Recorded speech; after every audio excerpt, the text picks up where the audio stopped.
namanya saya tak apa ingat tadi. Yang saya hormati guru penolong kanan akademik ataupun penolong kanan 1, barisan takbir yang lain serta guru-guru sekalian. Okey, sebenarnya semenjak pandemik ni, ini adalah kali yang ke-6 saya berceramah guna online lah. Ya. Jadi bila kita berceramah guna online ni, dia ada dia punya cabaran. Kadang-kadang kita rasa macam cakap seorang-seorang. Tapi inilah takdir yang kita kena terima, yang kita perlu hadapi. Pandemik ini telah pun mengajar kita tentang banyak perkara yang kita sebelum ni kita tak ambil kisah. Contohnya ialah berkaitan dengan teknologi kan. Sebelum ni bukan kita tak tahu adanya Google Meet ni, adanya Zoom, tapi pandemik ni telah mengajar kita ilmu yang kita tak ambil kisah pun sebelum ni. Jadi tuan-tuan dan perempuan, sebenarnya sejujurnya lah saya risau nak ceramah depan ustaz-ustaz dan ustazah ni. Ya, sebab saya punya background tu, tuan-tuan dan perempuan, cikgu boleh tengok lah. Tak ada langsung daripada pendidikan Islam ke, pengajian Islam dan sebagainya. Jadi saya ni ialah orang pengurusan. Ya, saya belajar tentang bisnes, tentang akaun dan sebagainya. Jadi rasa takut sebenarnya nak bercakap depan cikgu semua. Tapi atas dasar ilmu, bila saya menerima mesej daripada Puan Iliani tak saya yang meminta saya untuk berkongsi sedikit pandangan, saya sebenarnya takut tengok tajuk tu. Kerana tajuknya agak berat. Sebab kita nak bercakap tentang satu benda yang penting, iaitu jati diri.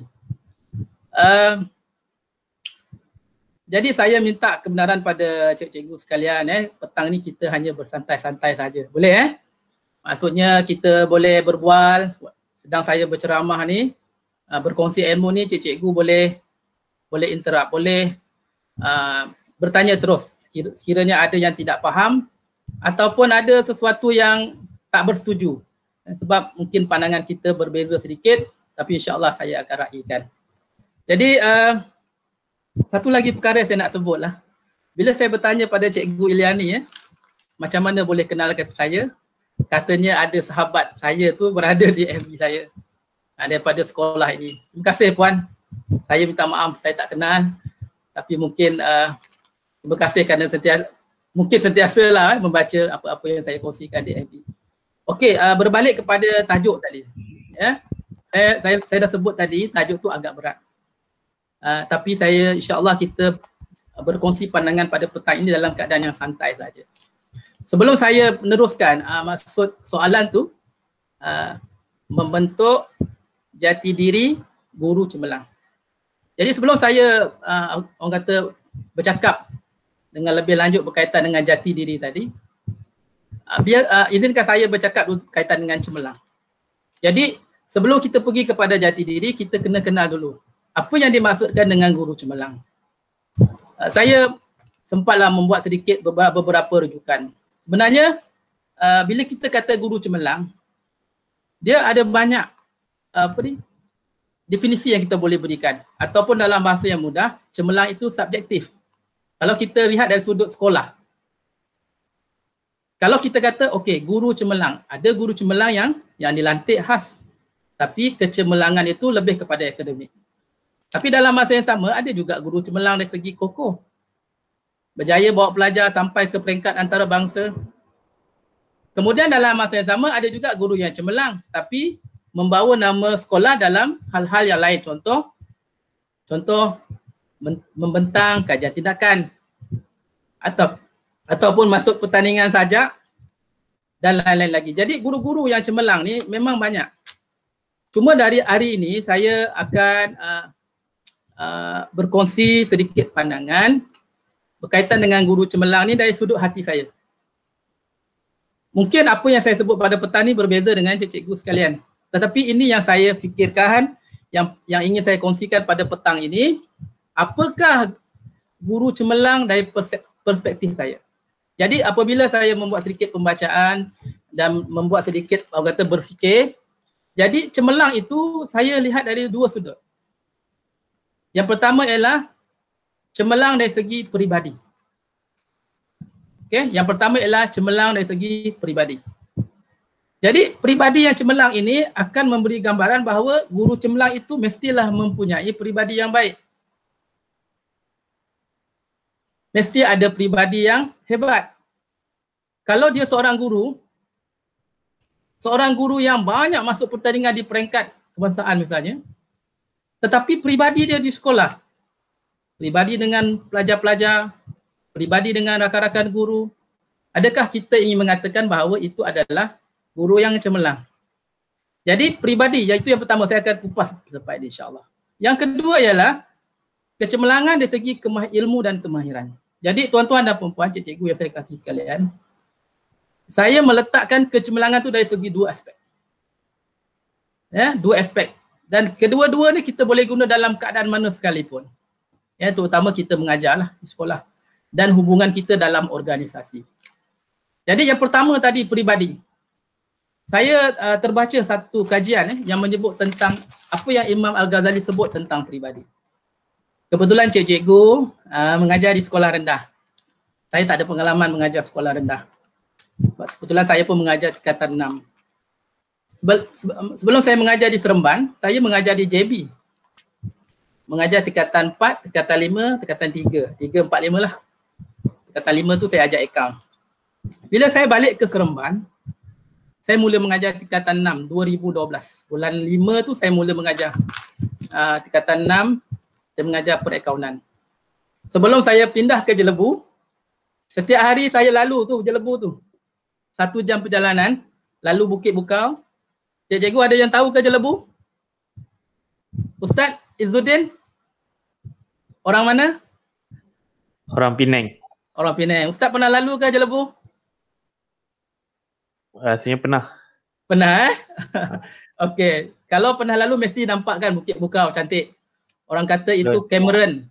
Ala-ala Cameron di Jelebu. Memang cantik, boleh tengok Jelebu. Dan saya pun pernah share juga video-video saya naik bukit tu. Jadi semasa saya mengajar di tingkatan 6, masa saya pindah Seremban tu saya sempat mengajar form 1 tingkatan 1. Allahu Akbar, minta maaf serabut otak saya. Saya daripada tingkatan 5 saya pergi ke Seremban, saya kena mengajar sekejap, dia kurang 3-4 bulan tingkatan 6. Tingkatan 1. Tingkatan 1 ni ialah dia satu transformasi pada darjah 6 ke sekolah menengah. Memang keanak-anakan tu masih ada. Jadi itu satu cabaran yang sangat hebat. Sampaikan saya kata kat rumah saya, memang salut betul dengan cikgu-cikgu sekolah rendah. Kerana memang mengajar di sekolah rendah ni cabarannya besar. Anak-anak belum matang, kan, hilang pensel mengadu. Cikgu, pensel saya hilang. Tingkatan 1, cikgu, pembaris saya hilang. Memang serabut, minta maaf guna istilah serabut. Tapi cikgu-cikgu di sekolah rendah, macam anak saya belajar di sekolah rendah Islam di Seremban, sekolah rendah Islam Asadiah tu. Memang anak-anak saya memang di sekolah tu. Memang sekolah swasta lah juga macam Seriti ni. Saya tengok muallim-muallimah dia memang hebat. Betapa sabarnya melayan budak-budak yang berlari, menjerit. Ya. Jadi itu adalah contoh cabaran mengajar di sekolah rendah memang bukannya mudah. Jadi saya berbalik kepada cerita yang semula yang saya sebelum ni, iaitu peribadi tadi. Okey, berkaitan dengan peribadi ni tuan-tuan dan puan-puan, kata Imam Al-Ghazali yang mana ada kaitan dengan sekolah rendah ni. Kata Imam Al-Ghazali, saya lupa daripada mana kajian ni, saya lupa tadi saya catat. Faktor terpenting bagi seseorang guru tu. Faktor terpenting bagi seseorang guru tu ialah aspek peribadinya. Kata Imam Al-Ghazali lagi, yang mana peribadi itu akan menentukan sama ada guru itu akan jadi guru yang baik, sama ada guru itu akan jadi guru yang baik ataupun guru yang akan menghancur dan memusnahkan pelajar-pelajar yang berada di aliran rendah. Maksudnya tuan-tuan dan puan-puan, ya, apa yang Imam Al-Ghazali sebut ni ialah satu penekanan bahawa peribadi sangat penting. Sebab itu dalam buku saya tulis dalam satu buku saya, iaitu hebatnya cara Rasulullah mendidik. Ini buku yang saya tulis. Iaitu berkaitan dengan pengajaran kita di dalam kelas berdasarkan hadis-hadis yang Rasulullah sebut. Sebagai contoh, nanti saya akan bawa contoh lah. Bagaimana dalam buku ini saya menekankan, bukan saya nak promote buku ni cikgu. Saya nak cerita. Dalam buku ini saya menekankan akhlak adalah songgak utama kepada kehebatan guru-guru. Sebab tu saya kata, kalau cikgu seorang guru yang hebat, ada teknologi yang hebat, cikgu boleh ajar dengan teknologi yang canggih, tetapi kalau cikgu tidak ada peribadi yang hebat, cikgu belum cemerlang. Kerana Islam itu membawa akhlak. Itu yang saya tekankan dalam buku ini. Dan sesuai dengan apa yang disebut oleh Profesor Hamka. Yang mana Profesor Hamka dalam bukunya Peribadi Hebat telah menyebut dalam bukunya iaitu 20 ekor kerbau. 20 ekor kerbau yang sama gemuk. Kan? Kerbau memang gemuk lah. Kalau lalu je lebu tu memang jumpa sekumpulan kerbau. Memang gemuk-gemuk. Saya beberapa kali nak terlanggar tu. Cuma alhamdulillah Allah lindung lagi. So kerbau sifat dia gemuk. Kalau kurus, lembu. Jarang kita jumpa kerbau kurus. Ya. Kata Profesor Hamka, 20 ekor kerbau yang sama gemuk, sama kuat dan sama kepandaian menarik pedati, sudah tentu harganya tidak ada banyak beza. Betul tak? Kalau kita nak beli lembu untuk korban ya, Ustaz kita nak beli lembu untuk korban, kita pergi satu tempat, harganya tak banyak beza. Okey, lembu ni besar ni, mesti lebih kurang saja harganya. Mungkin perbezaan dari segi tempat saja. Akan tetapi, kata Pak Hamka lagi ya, Buya Hamka. Kata Buya Hamka lagi, tetapi 20 orang lelaki, 20 orang manusia yang sama kuat, sama tinggi, belum tentu sama dari segi harganya. Ulang balik. Kata Pak Hamka, 20 ekor kerbau yang sama kuat, yang sama gemuk, yang sama kepandaiannya menarik pedati, sudah tentu harganya lebih kurang sama. Akan tetapi 20 orang manusia yang sama tinggi, yang sama kuat, pasti harganya tidak berbeza. Pasti harganya berbeza. Kenapa? Kata Pak Hamka, kerana kerbau itu tubuhnya yang berharga. Mana kita tengok kerbau, kita akan nilai bentuk badannya, itu harganya. Akan tetapi manusia bukan begitu. Kata Pak Hamka, nilai bagi manusia itu ialah peribadi dia. Jadi, kalau kita tengok bahasa yang mudah, kalau kita tengok bagaimana pelajar-pelajar kita menghargai kita. Bagaimana pelajar itu saat kita berhadapan dengan kita, dia rasa seronok tak?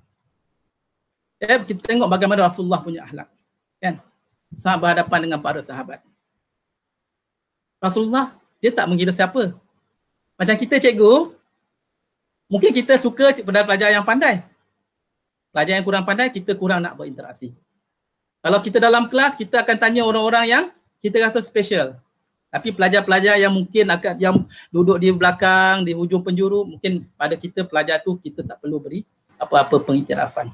Ya, sebab itu peribadi sangat penting. Dalam apa jua keadaan, hatta kita pergi ke restoran nak makan pun, peribadi itu sangat bernilai. Kalau kita budi bahasa, tengok layanan orang pada kita. Kan? Kalau kita buat baik dengan jaga sekalipun di sekolah, kalau sekolah jagalah. Ataupun cleaner, bagaimana kita buat baik dengan dia, dia akan layan kita dengan baik. Bahkan dia akan tanya pada kita, cikgu, ada tak tempat lain nak disapu? Kenapa? Kerana peribadi kita. Dan itu yang saya tekankan dalam buku saya. Ya, akhlak itu adalah yang pertama. Okey, kemudian yang kedua ialah yang kita katakan cemerlang tadi.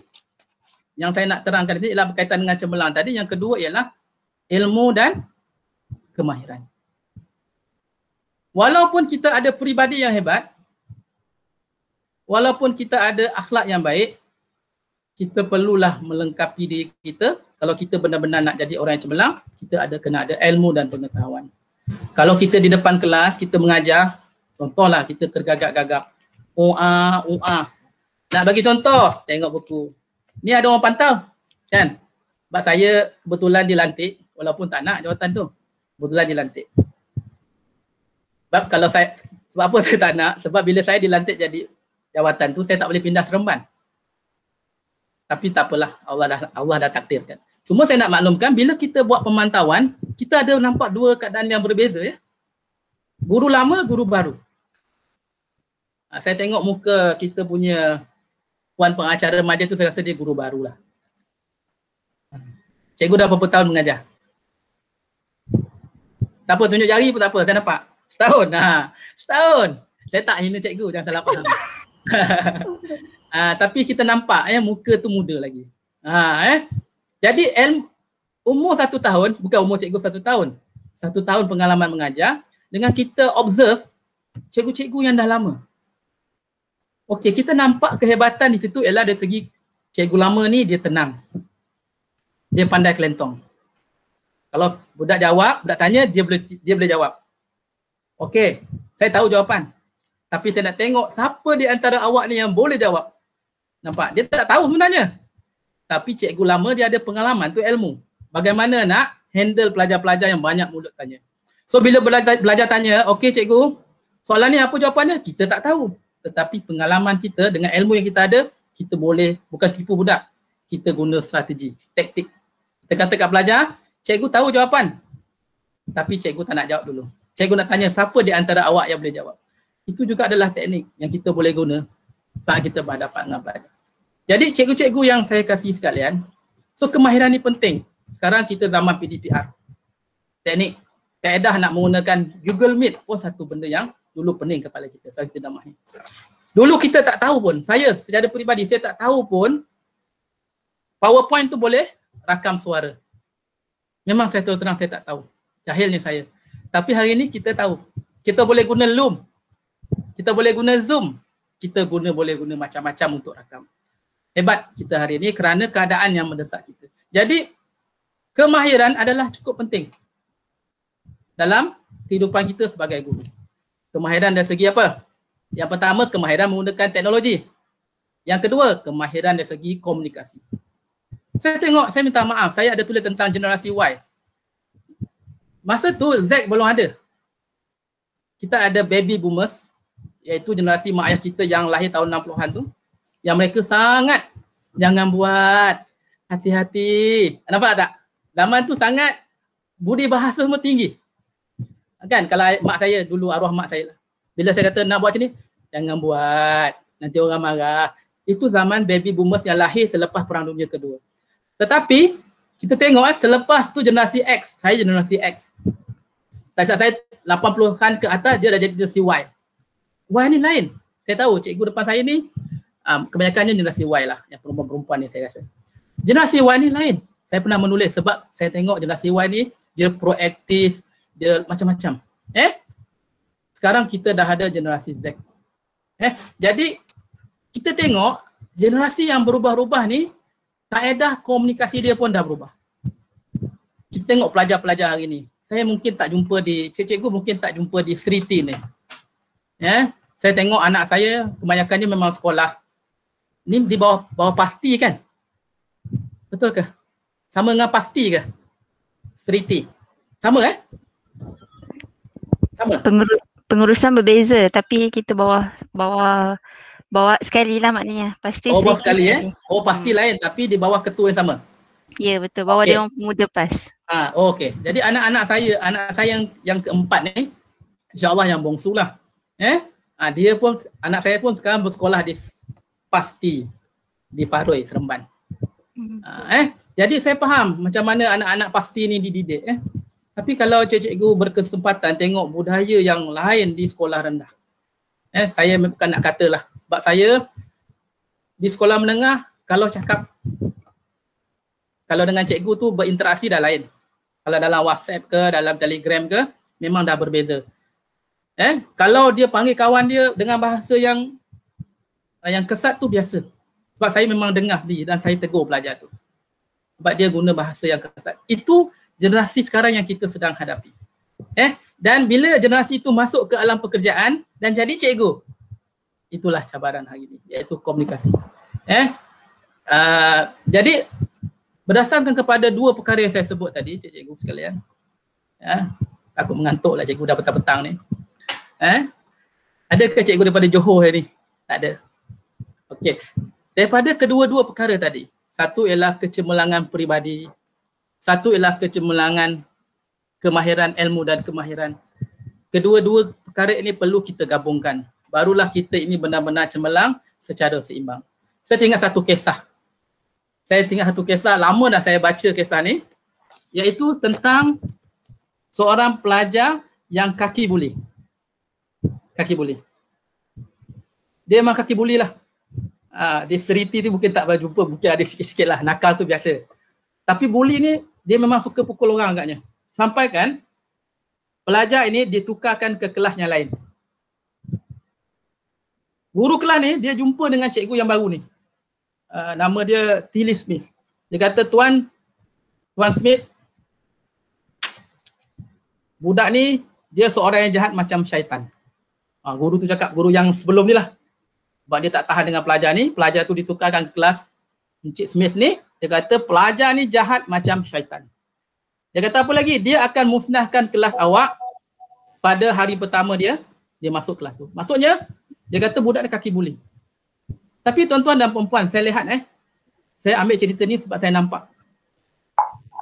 Cikgu Mr. Smith ni bagus walaupun dia bukan orang Islam. Yang bagusnya ialah bagaimana dia jadi orang yang cemerlang kerana dia guna dua keadaan. Pertama, dari segi peribadi dia. Peribadi tu maksudnya dia seorang yang sabar, dia seorang yang bijaksana dan dia orang yang tidak terburu-buru. Maksud saya bila dia terima kisah itu, bila dia terima berita itu yang pelajar ni akan masuk ke kelas dia, akan beri bencana yang hebat kepada dia, apa kata Mr. Smith ni? Dia jumpa pelajar ni. Bila pelajar dah balik, dia jumpa, dia kata nama pelajar ni ialah Peter Mason.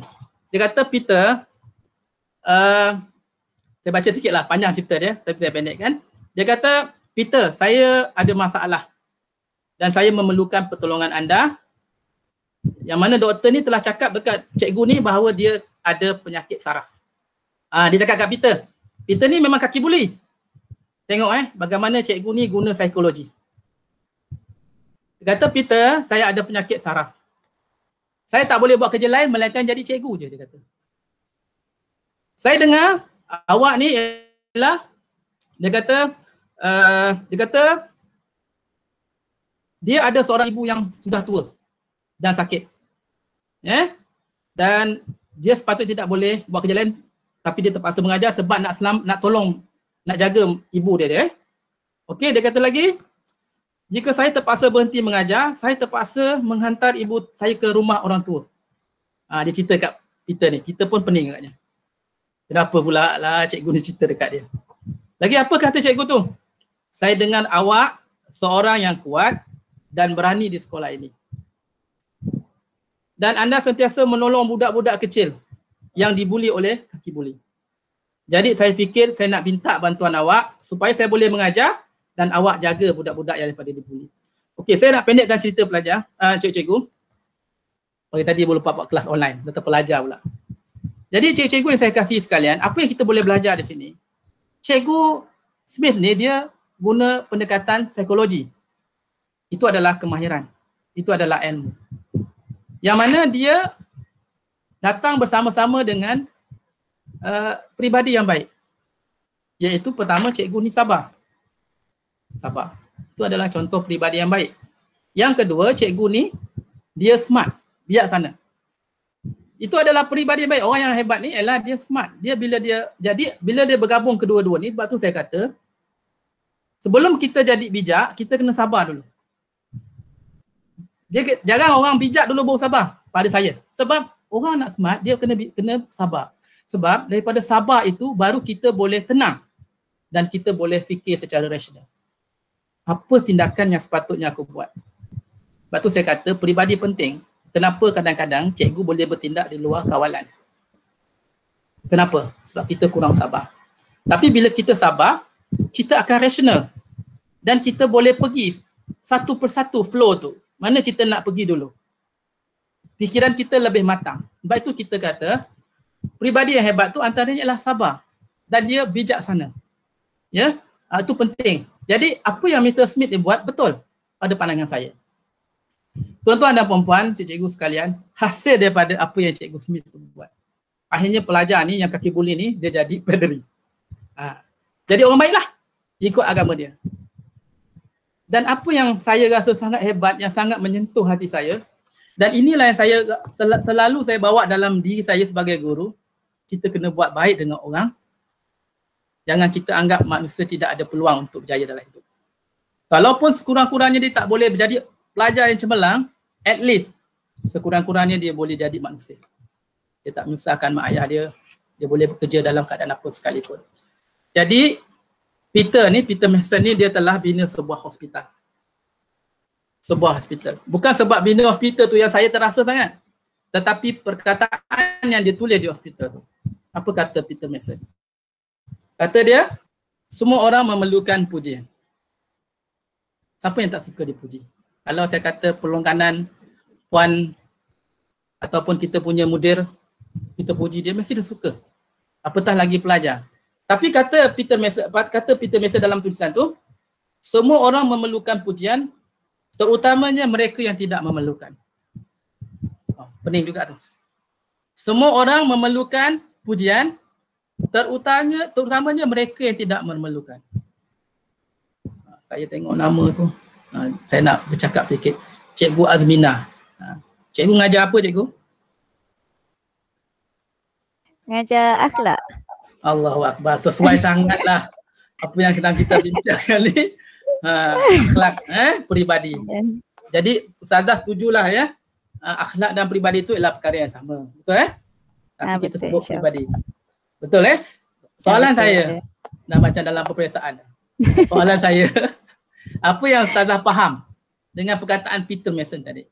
Iaitu saya ulang balik, semua orang memerlukan pujian, terutama mereka yang tidak memerlukannya.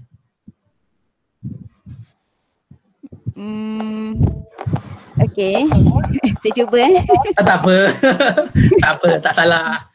Okey. Biasa orang yang tak perlukan tu dia lebih memerlukan sebenarnya. Dia cuma dia tak tunjuk. Tapi dia tunjuk melalui perilaku dia. Apa yang Bagus. saya faham lah. Betul. Apa yang Ustazah cakap tu betul, sesuai lah Ustazah mengajar akhlak. Ya, Alhamdulillah. Cuma sedikit penambahan daripada saya. Sebenarnya tulisan Peter Mason ni nak beritahu pada kita, ramai di antara cikgu-cikgu ni terlepas pandang untuk memberi harapan pada orang yang dianggap tak ada harapan. Setuju tak? Kita selalu beri harapan pada orang yang hebat-hebat depan mata kita, boleh jawab soalan matematik dengan cemerlang, boleh beri fakta akhlak dengan baik. Berikan contoh akhlak-akhlak yang ditunjukkan oleh Rasulullah SAW, memang boleh jawab. Tapi kadang-kadang kita terlepas pandang orang-orang yang kita anggap tak perlu kepada pujian, tapi sebenarnya macam Ustazah kata tadi, mereka nak sebenarnya, tapi kita tak pernah bagi. Kita tak nak bagi, kita takut. Kita tak nak bangkitkan wow yang ada dalam diri pelajar tu. Ada wow tu tapi kita tak nampak. Sebab kita tak pernah usaha. Jadi itu yang sebenarnya Peter Mason nak beritahu pada kita. Kita sebagai guru, kita kena fahami. Sebenarnya pelajar ni semuanya nakkan jadi hidup yang hebat dalam dunia ni. Saya pegang jawatan ketua disiplin lama. Di JB 4 tahun, pergi Seremban dilantik lagi. Saya memahami pelajar-pelajar yang buat masalah disiplin ni. Bila kita berbincang dengan dia, tak ada yang tak nak. Tidak ada di antara mereka yang nak gagal dalam hidup. Semua nak jadi orang hebat. Tapi kadang kita terlepas pandang nak menghargai anak-anak tu. Jadi ini yang Peter Mason nak beritahu pada kita. Saya sangat terkesan tuan-tuan dan puan-puan. Saya sangat terkesan dengan apa yang Peter Mason cakap ni. Dan itulah saya selalu pegang dalam hati saya, semua orang boleh berjaya. InsyaAllah. Jadi ini yang saya nak ceritakan tadi, kebijaksanaan guru tadi. So kecemerlangan yang kita perlu faham dalam hidup kita sebagai guru, mungkin ada di antara tuan-tuan dan puan-puan tak bersetuju dengan saya, tak apa. Saya tak marah dan saya sangat terbuka dengan perkara tersebut. Tapi dari sudut pandang hati saya, kalau guru-guru hebat kedua-dua ini, yang mana akhlak itu adalah ataupun peribadi itu menjadi tonggak utama, kita akan jadi bangsa yang hebat. Di sekolah kita hebat, kita akan jadi bangsa yang hebat. Kita tengok bangsa-bangsa yang hebat. Contoh kita ambil Jepun. Pada waktu dulu Jepun sangat hebat, betul? Bina teknologi dan sebagainya. Kerana dia ada jati diri yang hebat. Dia nak bantu negara dia untuk hebat. Jadi sebenarnya, bila kita cakap tentang kecemerlangan, seorang guru, bagaimana yang saya kongsikan tadi, barulah kita boleh kaitkan dengan jati diri.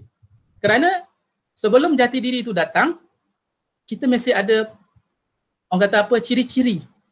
Supaya kita faham, inilah sebenarnya jati diri guru yang cemerlang. kalau kita tengok orang Melayu, apa dia jati diri orang Melayu? Teacher yang atas sekali tu. Cikgu, ustazah, atas sekali pakai tudung warna biru ke warna kelabu. Sederet dengan Ustaz Izzuddin. Apa yang cikgu faham bila kita kata jati diri orang Melayu? Apa yang cikgu faham bila kita kata tentang jati diri orang Melayu? Orang Melayu berbudi bahasa, sopan santun. Yeah, pandai cikgu. Ustazah ngajar apa? Jawi. Jawi. Okey. Jadi sebenarnya itulah sebenarnya gambaran tentang jati diri orang Melayu. Okey, katakanlah ustazah. Ustazah Husnatan, nama dia Ustaz Husnatan. Okey, katakanlah ustazah Husnatan pergi ke UK. Jumpa pula Ustaz Anwar di sana. Ustaz Anwar pakai gelang, pakai baju separuh nampak pusat. Contoh, ustaz jangan marah. Apa yang boleh Cikgu Husnatun beri gambaran pada Ustaz Anwar?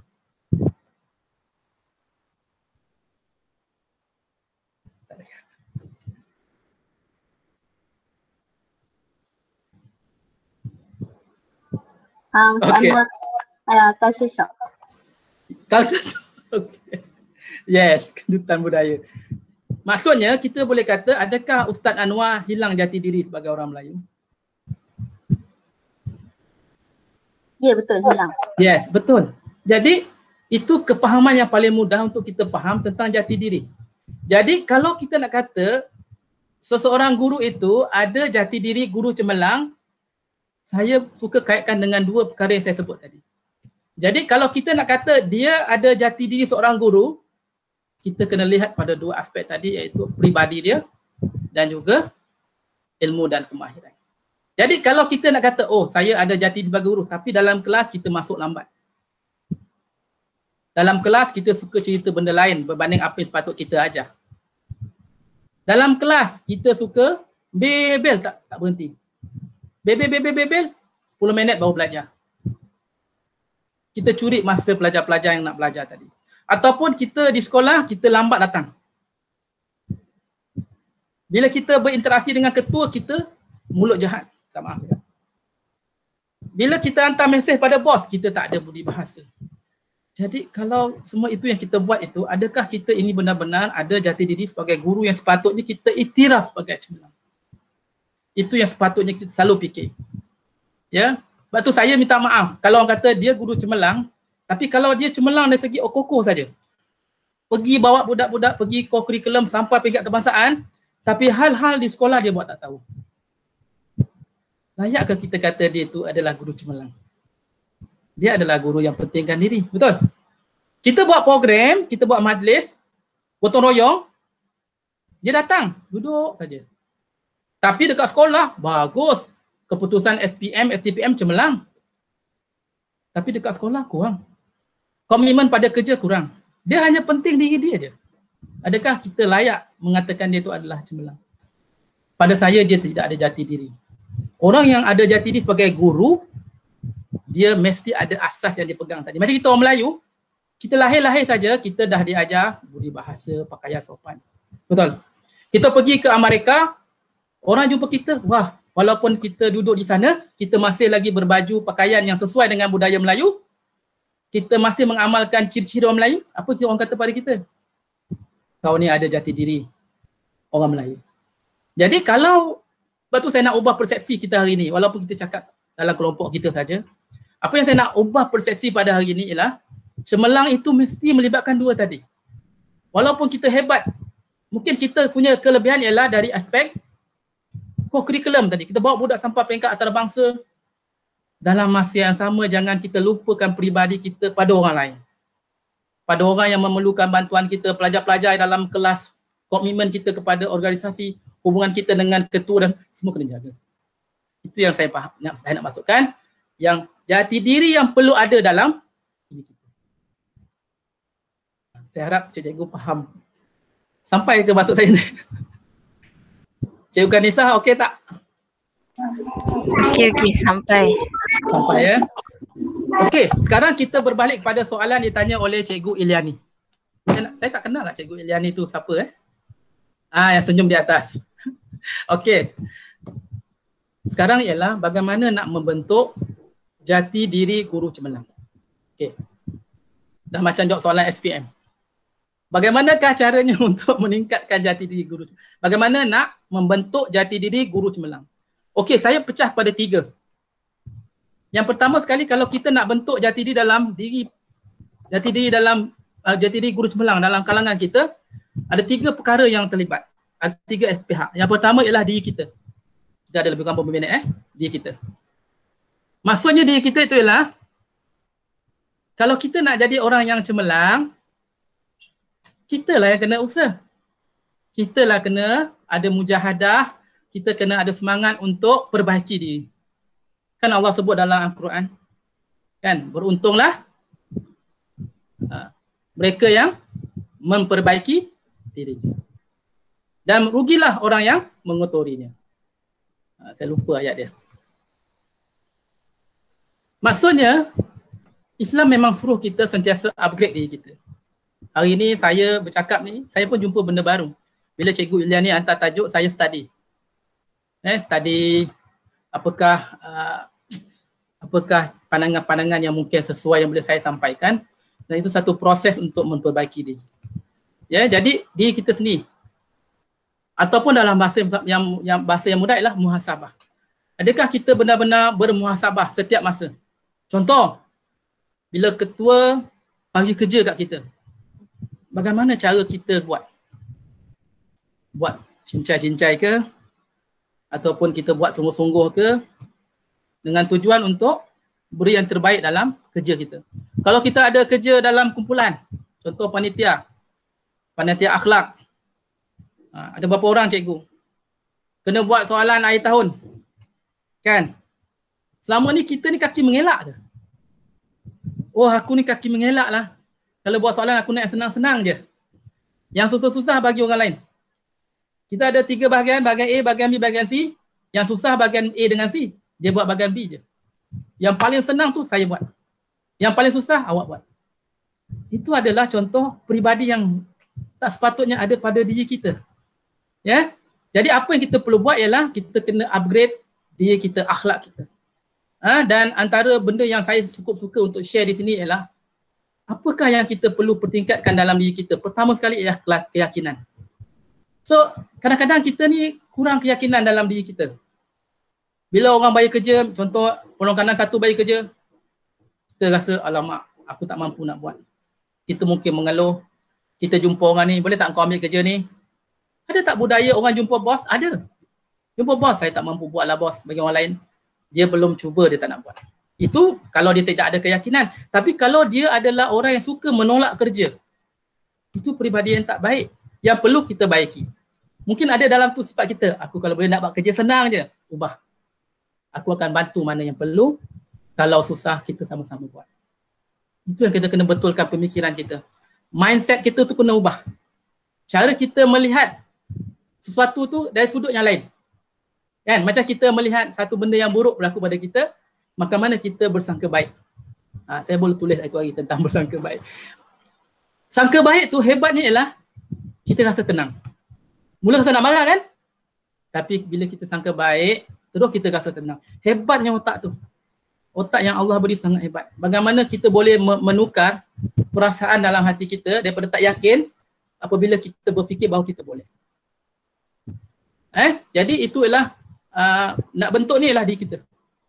Itu yang paling penting. Kalau Ustaz Anwar nak baiki diri jadi, contohlah Ustaz Anwar ni garang.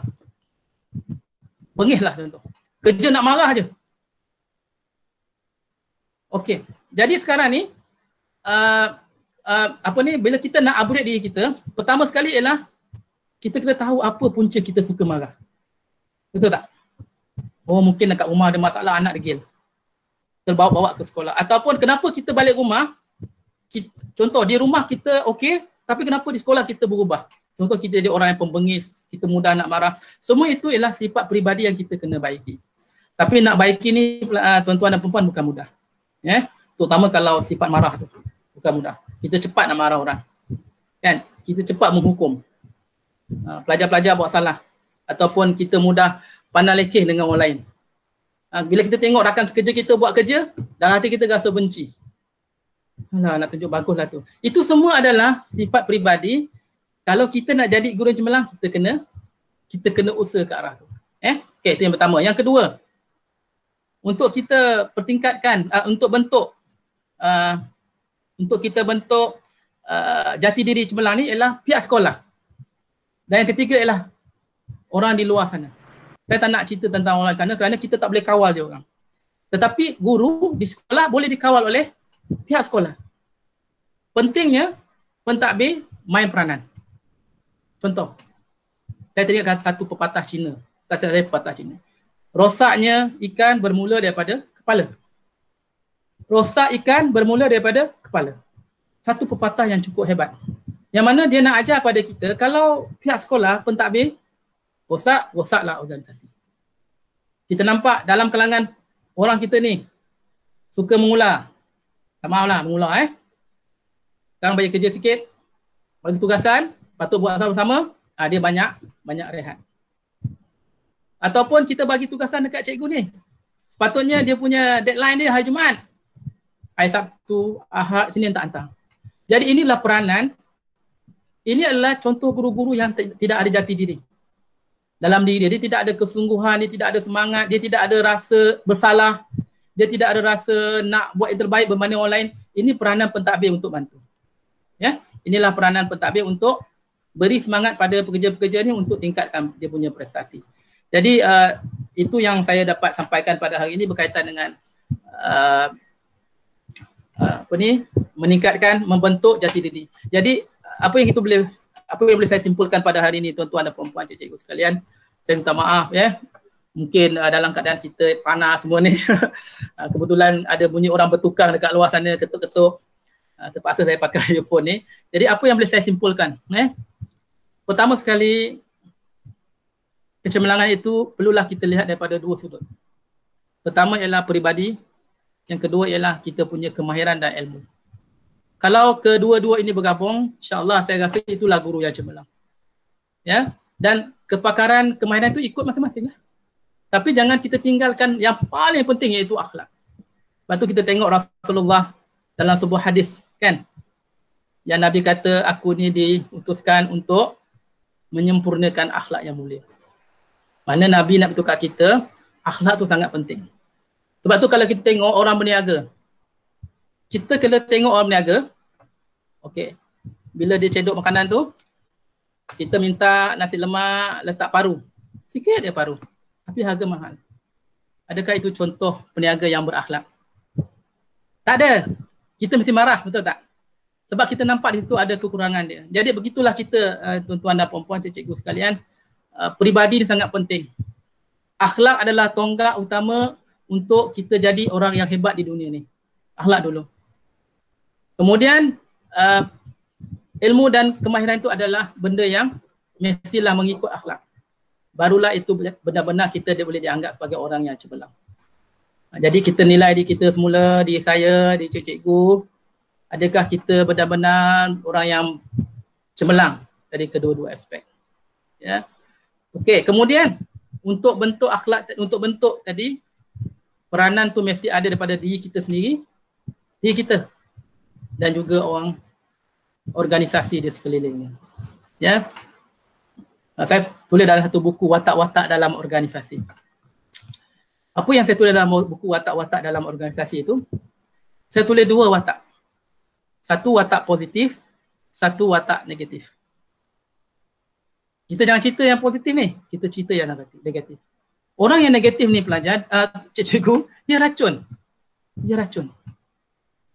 Orang yang bagus dalam organisasi, dia akan jadi buruk di mata bos.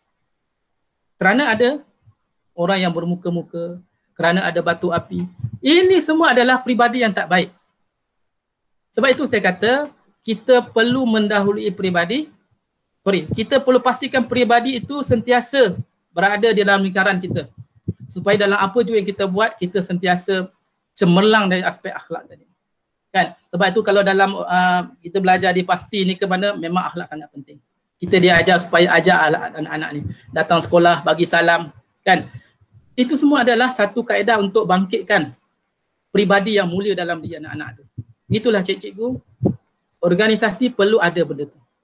Bangkitkan semangat, cintakan organisasi, bangkitkan semangat, cintakan kepada akhlak yang mulia, bangkitkan semangat supaya cinta kepada rakan-rakan kerja, supaya kalau kita nampak rakan-rakan tu hebat, kita gembira.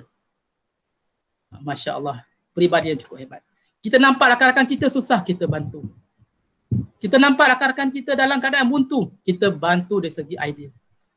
Kalau itu ada dalam organisasi, kalau itu ada dalam jiwa tuan-tuan dan puan-puan, insya-Allah saya rasa itulah kita bolehlah dianggap sebagai orang yang cemerlang. InsyaAllah saya rasa saya harap apa yang saya sampai itu walaupun mungkin melompat-lompat dapatlah memberi sedikit orang kata ilmu walaupun tak seberapa. Ya, saya sebenarnya suka guna slide. Banyak benda yang kita boleh sampai dengan slide tapi maaf saya guna ni saya cakap saja. Berdasarkan kepada apa yang saya fikir sesuai logik saya akan sampaikan pada tuan-tuan dan puan-puan. Cuma saya ada satu cerita yang saya nak sampaikan tapi tak dapat, saya tak sempat nak print tadi tentang guru. InsyaAllah di lain masa nanti saya share lah dalam FB saya. Jadi saya rasa itu saja untuk apa yang saya nak sampaikan pada petang ni. Jadi sekiranya ada apa-apa persoalan yang ditanya, saya insyaAllah saya cuba jawab berdasarkan pengalaman saya lah. Saya pun ini tahun yang ke-18 mengajar, belum lama lagi. Mungkin cikgu depan saya ni dah lama. Ya, bermacam manusia saya dah jumpa. Bermacam ragam pelajar kita dah jumpa. Sebab itulah itu adalah pengalaman. Itulah guru yang terbaik. Sebab itulah saya buat kesimpulan tadi. Kalau kita ada dua perkara ni, insya-Allah kita cemerlang. Kita ada peribadi yang hebat. Kita ada ilmu dan kemahiran, insya-Allah cemerlang. Kalau kita sekadar orang yang ada peribadi yang bagus, sabar, tapi kita tak ada ilmu untuk bantu organisasi ataupun untuk bantu pelajar-pelajar kita, tak ke mana. Sebab tu kita kena gabung dua-dua. Saya harap tuan-tuan dan puan-puan, cikgu yang dimuliakan Allah pada petang ni dapat pegang dua perkara tersebut dalam kita punya pekerjaan kita sebagai guru, insya-Allah. Wallahu a'lam. Kalau ada sebarang pertanyaan boleh tanya. Okay, kita buka sebarang persoalan daripada guru-guru Sweety.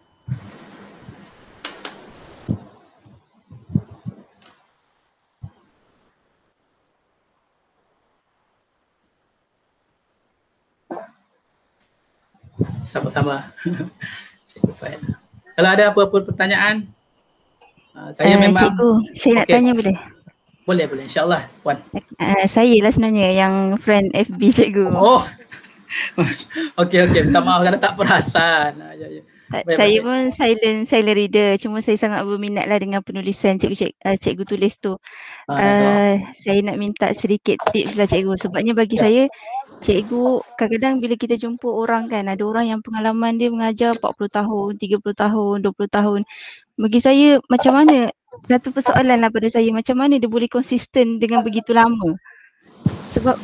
Sebab isu kalau sekolah kami kan, contoh sekolah swasta, antara isu kerja setahun 2 tahun dia akan cari pengalaman lain. Yes, dia jadikan tempat pendidikan kita sebagai satu tempat menimba ilmu, kemudian dia cari yang lebih baik. Okey, itu biasalah. Dan saya tak pernah menyalahkan pun sebab setiap orang ada impian masing-masing.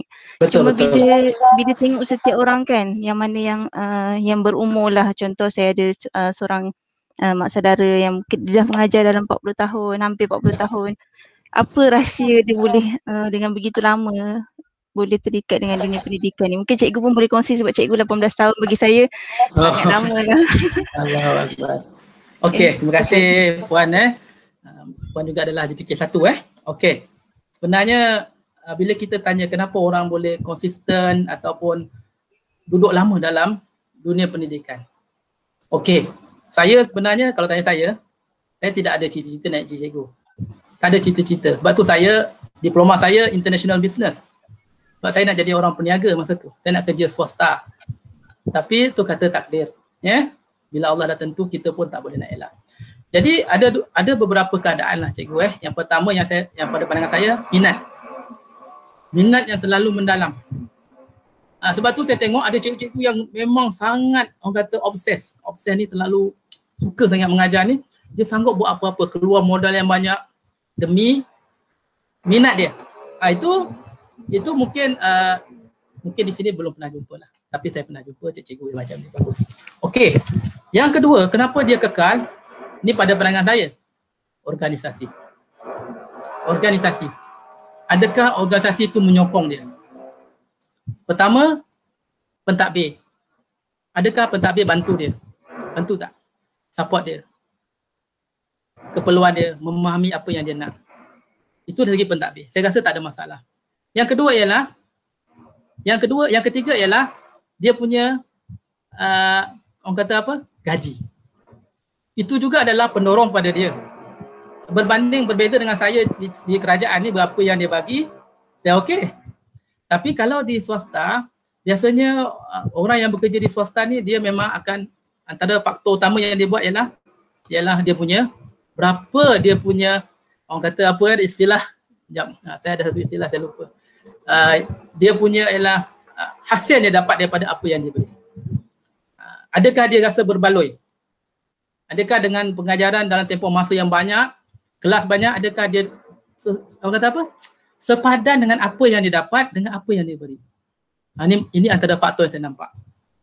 Kalau 20-30 tahun tu, ada je kawan-kawan saya, ada juga yang saya jumpa dia berhenti awal. Bila saya tanya kenapa berhenti awal, banyak jawapannya ialah organisasi. Faktor rakan sekerja. Okey, saya kata dekat dia rakan sekerja kita boleh lari. Tetapi pentadbir kita tak boleh lari. Nak lari ke mana pun pentadbir akan sentiasa di hadapan kita. Tapi rakan sekerja kita boleh lari daripada dia. Walaupun mungkin kita boleh buat kerja yang lain, contoh kita kena buat projek sama-sama, kita buatlah. Tapi dalam situasi yang sangat minimum interaksi, betul? Tapi dengan bos tak boleh. Sebab itu antara sebab kenapa orang bersara awal, kenapa orang sanggup pindah sekolah, kalau kerajaan lah, kenapa orang sanggup sampai tahap orang mungkin sakit tekanan perasaan. Antara faktor dia ialah, pada pandangan saya, kalau organisasi rakan sekerja ada masalah, tapi kalau pentadbir bagus, insya-Allah okey. Tapi kalau rakan sekerja bermasalah, pentadbir tak support dia, dia memang akan menderita. Itu satu. Yang kedua tadi saya sebut gaji. Ataupun dia ada peluang yang lain. Contoh, macam Cikgu Nisa kata tadi, kenapa sering bertukar-tukar? Itu adalah cabaran sekolah swasta. Saya faham, sebab anak saya pernah sekolah swasta. Itu cabaran yang kita tak boleh elak. Jadi, apa yang kita boleh buat? Di pihak pengurusan contohnya ialah bincang. Kenapa benda ni berlaku? Pernah tak berbincang sesama cikgu, kenapa ini berlaku? Atau bila cikgu tu nak berhenti, tanya dia. Pernah tak kita tanya dia personal? Kenapa cikgu nak berhenti? Kalau ada 10 orang, kita tanya soalan dekat dia, mungkin daripada 10 tu, mungkin 5 atau 6 orang akan beri jawapan yang hampir sama. Di situ adalah satu penilaian kepada kita, kenapa cikgu berhenti. Di mana kelemahan tadi cikgu? Itu penting. Jadi pentingnya kita mengetahui punca masalah supaya kita dapat selesai cikgu Nisa. Saya faham benda tu. Kadang-kadang cikgu kita dah beri yang terbaik. Bila cikgu tak berhenti, pernah tak kita jumpa dia personal? Cikgu kenapa nak berhenti? Apa yang kurangnya kami di sini? Mungkin pernah tak kita pujuk dia contoh? Kita suka dengan cikgu A ni. Bila cikgu nak pindah, saya rasa sedih cikgu. Saya rasa cikgu antara yang terbaik saya pernah jumpa. Pernah tak kita cakap macam tu? Di pihak pentadbir lah. Mana kata-kata kita yang baik tadi mungkin akan melonggarkan perasaan dia tu. Mungkin dia nak pindah, tak jadi pindah. Kalau faktor di luar kawalan, contoh ikut suami tu tak boleh buat apa-apa cikgu Nisa. Contoh dia nak dia nak ikut suami pindah ke Selangor, dia duduk Penang. Ataupun dia duduk Gombak, dia nak pindah Penang, itu tak boleh buat apa-apa. Itu ialah faktor di luar kawalan kita. Ataupun mak dia sakit, nak jaga mak, itu faktor luar kawalan. Tapi ada faktor yang kita boleh kawal, iaitu benda yang kita boleh bincang. Contoh, kalau cikgu tu graduate apa, mungkin level lain. Itu semua adalah benda yang kita boleh bincang, yang boleh kita tarik semangat budak-budak ni. Cikgu yang muda-muda ni yang kadang-kadang sekejap dia mengajar. Sebenarnya cikgu Nisa dan cikgu lain, jadi cikgu ni tak senang, susah. Banyak benda kita buat. Kita lah tukang kebun, kita lah nurse, kita lah kadang-kadang jadi doktor, kadang-kadang kita adalah cleaner, kadang-kadang kita pun profesor, kadang-kadang kita pun dah hampir nak gila macam-macam nak buat. Itulah cikgu. tapi tak semua orang mampu. Jadi kalau kita nampak cikgu tu ada bagus, kalau dia nak berhenti juga tak boleh buat apa-apa. Kan dia berguling-guling nangis kita pun pening. Tapi kalau dia memang macam 50-50 kan, nak berhenti ke tak nak, kita boleh pujuk, insyaAllah. Dan satu lagi, bila saya mengajar, kebetulan saya di Jelebu, saya mengajar perniagaan. Pengurusan perniagaan, pengajian perniagaan. So antara aspek yang paling penting, saya tengok satu kajian yang dibuat, kebetulan satu kajian yang dibuat di bawah teori motivasi. Saya tengok kajian yang saya lupa nama pekaji itu, tapi dia teori. Dia buat kajian mana lebih penting, faktor motivasi dan satu lagi faktor hygiene lah saya. Dia buat kajian ke atas pekerja-pekerja mana lebih penting. So apa keputusannya cikgu? Faktor yang paling penting ialah dalaman. Ini kajian, teori. Saya lupa nama teori itu. So kajian tu tepat. Manusia kalau gaji tinggi tapi hati tak gembira, dia takkan seronok. Betul tak cakap saya? Jadi apa yang paling penting ialah bagaimana kita nak menggembirakan orang tu. Dalam masa yang sama kita beri ganjaran yang sesuai, tapi dalam masa sama kita bantu perasaan dia. Cikgu Nisa last. Berkaitan. Orang baru, dia memang kabur. Saya, lepas saya sambung belajar di UKM, saya balik mengajar. Saya adalah orang yang saya rasa bodohnya aku sekarang. Saya tak tahu nak mengajar apa. 2 tahun saya cuti tu, saya balik mengajar, saya dah blur. Saya tak tahu apa saya nak ajar. Dapat pula subjek baru Cikgu Nisa. Sebelum saya mengajar di Jelebu, subjek pengajian perniagaan, saya ajar perakaunan. Bayangkan saya zero, saya tak apa silibus, walaupun saya ada ilmu tu, tapi saya tak mahir. Jadi apa yang saya nampak, saya rasa down tak? Saya rasa down. Pentingnya nak mengajar benda yang baru. Tapi apa yang buatkan saya gembira? Ni, keliling kita. Cikgu-cikgu di luar sana yang bantu bagi macam-macam pada kita. Jadi maksud saya, kita orang baru memang cepat down. Kalau benda tu kabur lagi dia stres. Jadi orang baru ni kalau kita nak bagi tugasan, pastikan jelas. Cikgu mengajar kelas ini, cikgu jadi guru kelas, apa cikgu perlu buat? Cikgu kena macam ni, duit yuran PIBG contoh. So dia jelas, dia faham, dia boleh buat. Tetapi kalau dia cikgu baru ni, dia dapat benda yang baru, dia tak mahir, dia rasa orang keliling dia tak support dia, memang dia akan down. Dan itu antara sebab lah Cikgu Nisa saya share tadi kajian tadi, antara 2 perkara yang paling penting, antara ganjaran dengan motivasi paling penting. Dan satu lagi kajian saya baca, kalau pernah dengar itu teori Maslow. Ini memang teori-teori ini berdebaran. Ya. Kemuncak kepuasan hati manusia ni ialah apabila dia dapat buat sesuatu yang dia nak. Kan?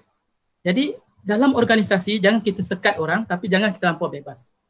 Kalau kita baca pengurusan, kita ada gaya kepimpinan, dia ada demokratik, dia ada autokratik, dan dia ada laissez-faire, bebas.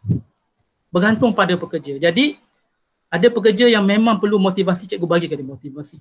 Ada pekerja yang dia nak kebebasan, bagi dia kebebasan, tapi pantau dia. Ini yang saya dapat kongsikan lah. Mudah-mudahan Cikgu Nisa dapat sedikit lah. Kalau tak faham sangat ke, saya cakap ni bebel-bebel tak menentu arah ni, Cikgu Nisa boleh mesej saya. InsyaAllah kita boleh kongsi, insyaAllah. Ada lagi soalan ke? Tadi saya baca ada soalan.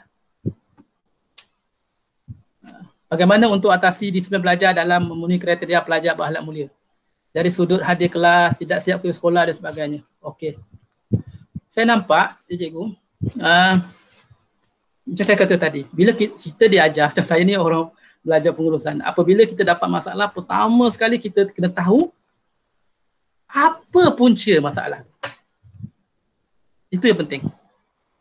Kenapa pelajar tak datang? Pernah tak kita buat sedikit orang kata kajian, kenapa pelajar tak datang? Kan kita buat survey jumpa pelajar, kenapa tak datang? Okay. Bila kita dah tahu punca masalah, baru kita boleh cari jalan. Contoh pelajar, kenapa pelajar suka tidur? Oh, sebab dia duduk asrama, dia mengantuk. Jadi apa masalahnya? Kerana dia tidur lewat. Jadi kita nampak punca dia tidur lewat tadi sebab dia berbual dengan kawan-kawan sampai pukul 12, lepas tu bangun pagi dia mengantuk tidur dalam kelas. Jadi apa yang kita perlu buat? Kita nampak punca pelajar ni selalu tidur lewat sebab berbual. So apa yang warden perlu buat? Ini yang perlu dibuat jalan. Antaranya lampu tutup pukul berapa contoh. Kan? Kena ada ketua bilik ke contohlah. Jadi daripada situ kita dapat selesaikan masalah. Jadi kalau pelajar tadi selalu tak hadir, kita pernah tanya tak kenapa awak tak hadir? Kita boleh tahu pelajar dia tipu. Boleh tahu. Kita guru ni, kita tengok muka pelajar, kita tahu dia tipu. Jadi kalau kita rasa jawapan pelajar tu tak, okey kali pertama, okey kita terima. Kali pertama, mati, atuk mati. Kali kedua, nenek mati. Dia dah pening. Kali tiga, saya mati cikgu. Sudah. Itu nampak sangat dia kelentong. Jadi bila kita nampak pelajar tu dah mula ubah suai dia punya jawapan, kita tahu dia tipu. So apa tindakan cikgu yang seterusnya? Telefon parents. Telefon. Yes, saya macam tu je. Bila saya tahu pelajar tu ada masalah, last kali untuk mudah kita telefon mak ayah. Jadi cikgu yang saya harap jangan kita kalau macam kerja tak siap. Okey. Kerja tak siap ni minta maaf cikgu Kalau saya pelajar tak siap kerja, saya malu. Maksud saya gagal. Kita guru adalah raja dalam kelas. Kan? Kalau kita tak mampu memastikan pelajar tu siap kerja rumah kita, manalah letak muka. Ini pandangan saya cikgu. Saya harap cikgu faham maksud saya. Jadi kita sebagai guru, kalau pelajar tak siap kerja, kenapa kelas online dia boleh buat? Kelas saya dia tak buat, kenapa cikgu B dia buat, cikgu C dia buat? Di mana lemahnya tu? Faham Perlu kita faham. Jadi kalau bab tak buat kerja sekolah tu, tolong cikgu. Cikgu adalah raja di dalam kelas. Tunjukkanlah cikgu punya kemampuan untuk mentadbir negara cikgu di dalam kelas tu. Cuma gunakanlah kebijaksanaan. Macam saya kata tadi lah. Kalau pelajar tu kita dah banyak kali tegur dia tak buat, apa last pilihan terakhir cikgu? Satu, bawa pada guru disiplin. Jangan cikgu pergi lempang ke dia. Bawa jumpa guru disiplin. Guru disiplin dah handle, tak selesai. Ni tugas. Kalau akademik tu eloklah cikgu Nisa telefon mak ayah. Itu penting. Perlu ada step dia. Jangan kita cepat sangat buat tindakan kerana itu di situ menunjukkan kita ni tertib. Tak terburu-buru. Okey, saya harap benda tu menjawab. Kalau ada soalan lain tak? Boleh tanya insya-Allah apa saja. Yang saya boleh jawab, saya jawablah.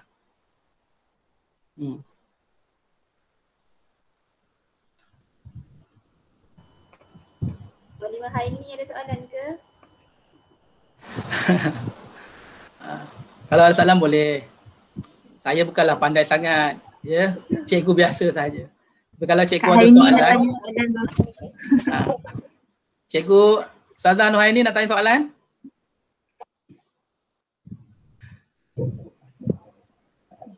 Okay,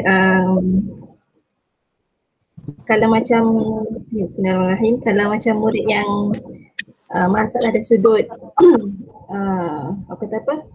akhlak yang mungkin agak buruk tu, macam mana kalau mungkin cikgu ada pengalaman nak approach secara personally atau panggil counselling. Yes. Kan, so macam mana buat kami di Sriti ni sebenarnya sudut counselling ni memang tak ni lagi lah, tak berkembang lagi lah sebab masih baru lagi lah. Dan saya sendiri guru counselling. So saya tak nampak lagi kalau kita push secara peribadi murid tersebut. Macam mana step dia mungkin counselling. Okey, terima kasih Cikgu Nurhaini Ustazah. Okey, kalau saya 4 tahun di Johor Bahru, saya pegang jawatan Ketua Guru Disiplin. Di Johor Bahru macam tangguhlah banyak cabaran, kebetulan kawasan tu campur Cina, India, Melayu. Di sana pun saya bina pengalaman. Ya, jadi guru pengawas, kemudian jadi guru disiplin, kemudian jadi ketua guru disiplin. Sebelum saya berpindah ke Seremban, Jadi kalau nak tanya pengalaman saya bila berhadapan dengan pelajar yang bermasalah ni, ada 2 pendekatan yang saya guna. Yang pertama sekali ialah bincang. Dan jangan malukan pelajar. Pelajar ni dia ada air muka. Berdasarkan orang kata bukan eksperimen lah, berdasar pengalaman. Pelajar ni bila kita marah dia depan-depan, dia memang akan memberontak. Tapi bila kita bawa dia dalam satu tempat, kalau lelaki, cikgu lelaki lah, kalau budak perempuan, kalau cikgu lelaki, kalau pelajar lelaki, cikgu perempuan boleh handle. Tak ada masalah. Tapi kalau pelajar perempuan, biarlah cikgu perempuan yang handle. Untuk elakkan fitnah tu. Memang itu kita cukup jagalah dulu masa di sekolah. Okey. Kalau cikgu marah pelajar secara berdepan dengan yang untuk menegur, pelajar boleh terima. Tapi dia benci kita. Dia akan memerontak. Kalau sekali mungkin okey, 2 kali, 3 kali. Kena pula pelajar tu bukan pelajar yang nakal, tapi dia buat kesilapan sekali. Kita marah dia dalam kelas tu, kita bangkitkan macam-macam keburukan ni, dia akan down. Jadi kalau tanya saya, pendekatan mana yang paling baik? Saya bincang dulu. Berdasarkan pengalaman saya cikgu, pelajar ni memang dahsyat. Saya pernah tulis dalam FB saya. Memang dahsyat. Saya tak nak cerita di negeri mana. Satu hari saya panggil dia. Dia kata, saya cakap kat dia lah, saya cakap bagi nasihat sikit. Okay. Cikgu, kalau awak rasa awak hormat kat saya, besok saya nak tengok gambar awak foto. Tapi sebelum tu adalah interaksi saya dengan dia. Cikgu, inilah satu pengalaman yang cukup hebat saya rasa. Besok pagi saya terlupa cikgu. Saya terlupa. Lepas perhimpunan, dia datang jumpa saya. Cikgu, saya dah potong rambut. Saya potong rambut ni sebab cikgu yang suruh. Kalau cikgu lain suruh, saya tak akan potong. Jadi bila saya tengok, memang ada perbezaan cara tu. Pelajar sekeras-keras mana pun, dia boleh lentur cikgu. Boleh lentur. Iaitu dengan kata-kata yang baik. Kan bila kita tengok Rasulullah berdialog dengan seorang lelaki. Ya Rasulullah, izinkan aku berzina. Betul tak? Kalau kita depan pelajar, kau nak berzina, mungkin kita akan marah. Tapi tengok Rasulullah, keindahan akhlak Rasulullah. Nabi kata boleh. Kan? Panjanglah dialog. Apa jadi pada lelaki sebut? Dia tak jadi berzina. Nak cerita hebatnya Rasulullah tu, dia tackle hati tu dulu. Bagi fikir, cikgu. Dalam kita berdialog dengan pelajar ni, bagi dia fikir. Fikir. Pelajar, kalau buat macam ni, bayangkan macam mana? Macam mana hati mak ayah awak? Nanti kalau awak dah kahwin, anak-anak buat macam ni, awak suka tak? Bagi dia fikir. Letakkan dia dalam kedudukan itu. Supaya dia boleh faham perbuatan itu salah. Itu yang Nabi ajar kita tu, dialog tu. Kan? Ya Rasulullah, izinkan aku berzina. Nabi cantik sangat apa yang Nabi ajarkan kepada kita. Akhlak dalam kita berhadapan dengan situasi yang berat. Kalau tak jalan cikgu, tak jalan. Okay, manusia memerlukan hukuman. Sebab tu dalam Islam pun ada peraturan. Betul? Ada peraturan. Islam dah ajar, dah didik kita jangan buat. Kalau buat, ada hukuman. Jadi pelajar-pelajar ni, kalau tak jalan, laksanakan hukuman cikgu. Mesti buat hukuman. Hukuman yang sesuai dengan kesalahan. Kalau pelajar tu ada kesalahan ni, memang patut rotan lah cikgu. Ya? Tapi kalau tak jalan juga, akhirnya terpanggil mak ayah. Saya rasa itu langkah yang paling akhir. Kalau dia tak berubah, kita panggil mak ayah, bincang. Sepanjang 5 tahun cikgu, saya berhadapan dengan pelajar-pelajar yang ada buat salah ni, banyak saya jumpa mak ayah, macam-macam. Tapi bila saya jumpa, tidak ada mak ayah yang setuju dengan kesalahan anak dia. Memang kita jumpa pun kita tak sampai hati. Jadi saya harap Cikgu Nurul Ain nampaklah apa yang saya ajar, yang saya sampaikan tu, step-step tadi. Kita adalah raja di sekolah. Gunakan kehebatan kita tu. Mudah-mudahan anak-anak ni faham. Saya cikgu, satu pengalaman satu lagi cerita. Bila saya rotan pelajar, sebelum rotan saya cerita dulu. Kenapa saya rotan awak? Kalau saya tak rotan, nanti orang lain akan anggap buat salah adalah satu benda yang tak salah. Kita tak akan dirotan. Saya rotan sebab nak beri pengajaran. Pam, saya rotan. Pelajar cakap apa kat saya? Terima kasih. Salam, balik kelas. Adakah dia berdendam? Tak. Sebab kita bukan pukul dia dengan kemarahan. Kita terangkan dia itu dah ada kesalahan. Kita harap dia takkan buat lagi dan berubahlah. Dan alhamdulillah cikgu, saya banyaklah pengalaman di Johor Bahru, saya cuma kita tak nak cerita kisah-kisah tu.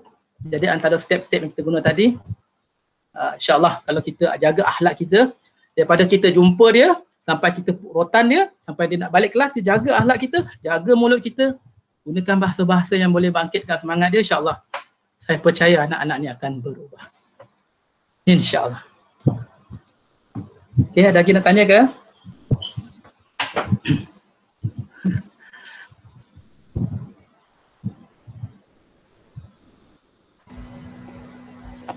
Okay, Assalamualaikum Cikgu.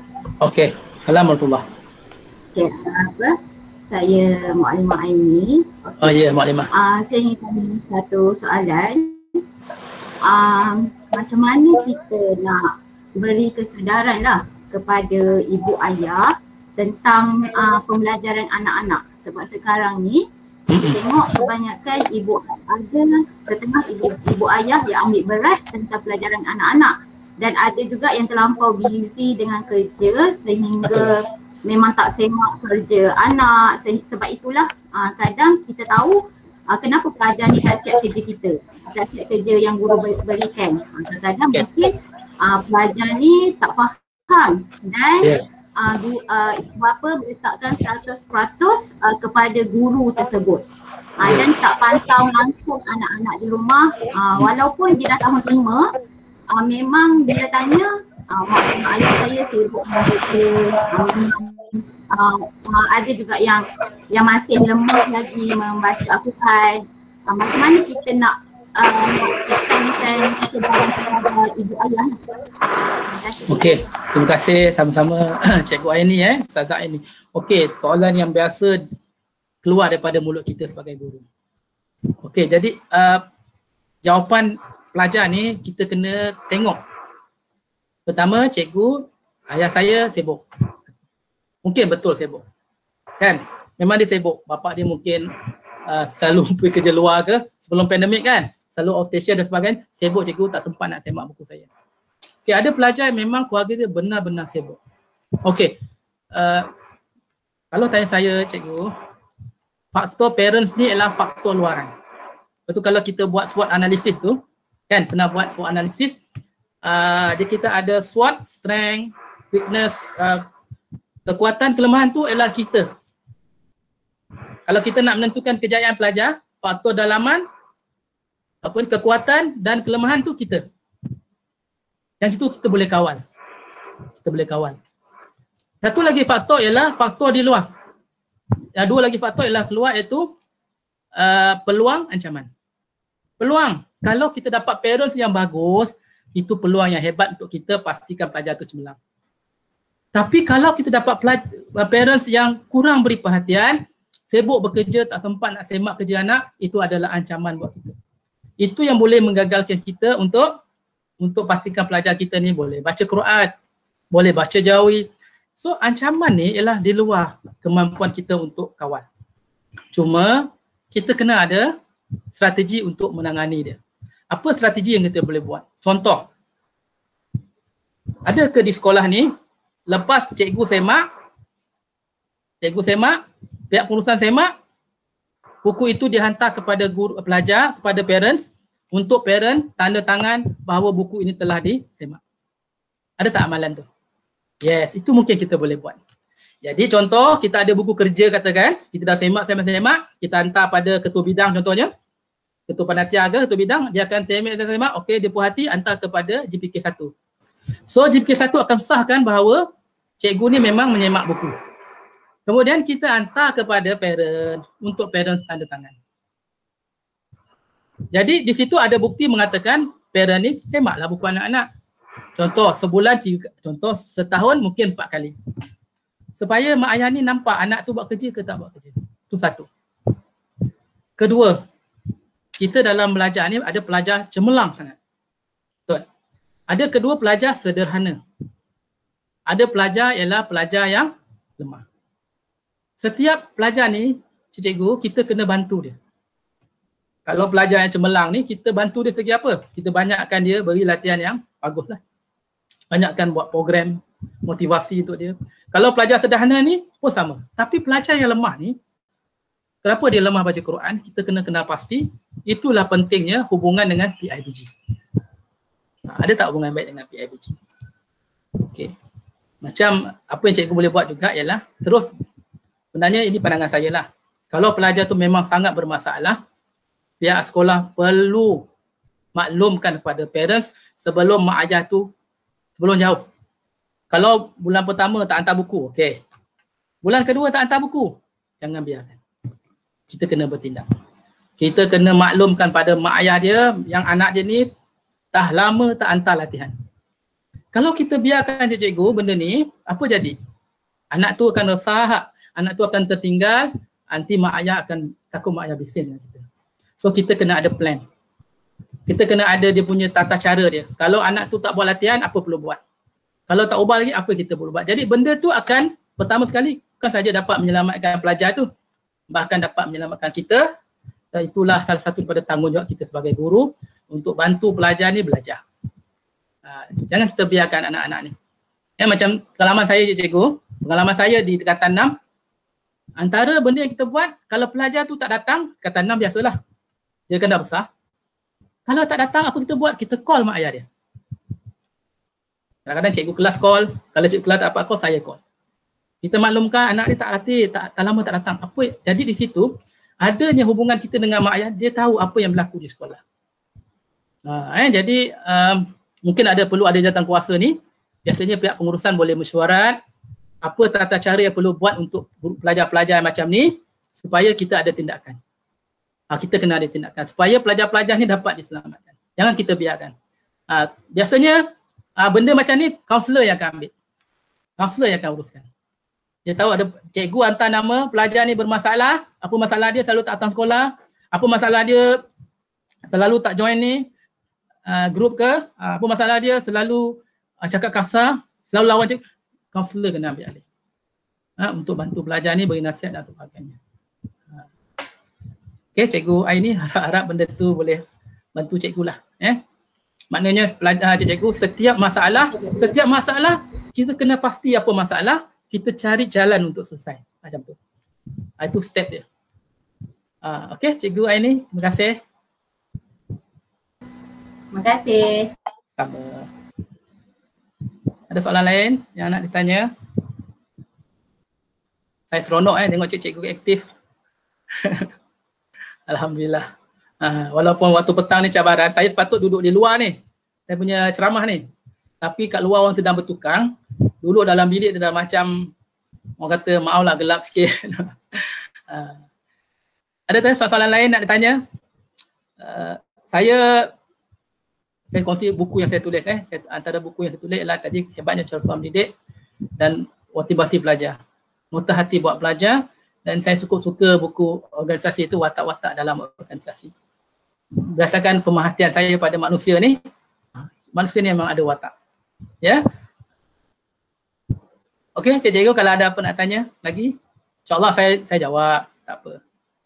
Kalau tak ada apa-apa, saya pun tak ada masalah, saya serahkan pada cikgu lah.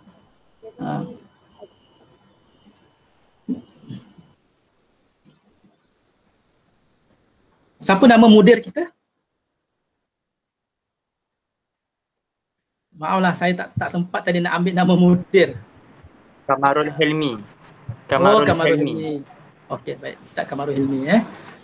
Saya sebenarnya cukup hormat pada cikgu yang mengajar di sekolah agama ni, sebab anak-anak saya pun belajar di sekolah agama. Saya rasa cikgu sekolah agama ni memang dia punya semangat tinggi. Saya seronok tengok cikgu di sekolah agama. Ada lagi nak tanya Cikgu Karanisa ke? Kita hari ni sembang-sembang santai saja. Tak perlu, kita tak ada nak serius-serius sangat. Mungkin cikgu boleh kongsi tips kurus ya? Ya? Mungkin boleh share tips kurus. Oh. Allah. Dia sebenarnya kurus Dia sebenarnya nak mula tu susah. Tapi bila kita dah mula, insya-Allah kita dah boleh kawal lah kita punya makan. Makanan-makanan yang boleh menaikkan badan tu kena kawal lah. Lemak ke, gula ke. Tapi saya suka minum kopi. Kopi tu tak boleh nak berhentilah. Kopi tu memang favourite saya. Kalau tak kena pagi-pagi memang boleh pening kepala.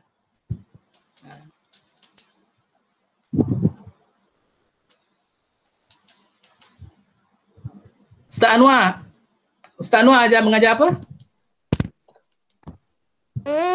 Mengajar tajwid. Oh, jangan main-main. Orang tajwid ni. Baik. Alhamdulillah. Berapa orang cikgu lelaki di sekolah ni? 8. Oh, 8. Cikgu lelaki ni memang kalau di sekolah harian biasa, sekolah kebangsaan pun memang guru lelaki ni semakin pupus lah. Ramai. Itu juga cabaran dalam nak uruskan disiplin pun itu cabaran.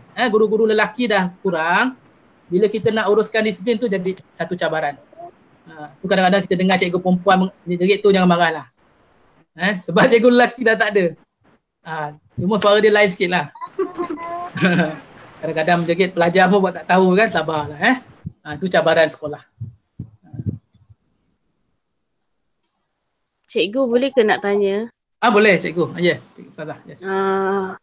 Kalau bagi pendapat cikgu kan, adakah ketagihan gadget pun boleh mempengaruhi keberkesanan pendidikan yang didapat? Ketagihan maksudnya gadget. mempengaruhi dia punya pembelajaran lah. Betul-betul. Yes. Keberkesanan. Memang, kalau tanya saya cikgu, Ustazah, memang benda tu betul. Masa kita belajar di universiti dulu, orang dulu ketagih main game.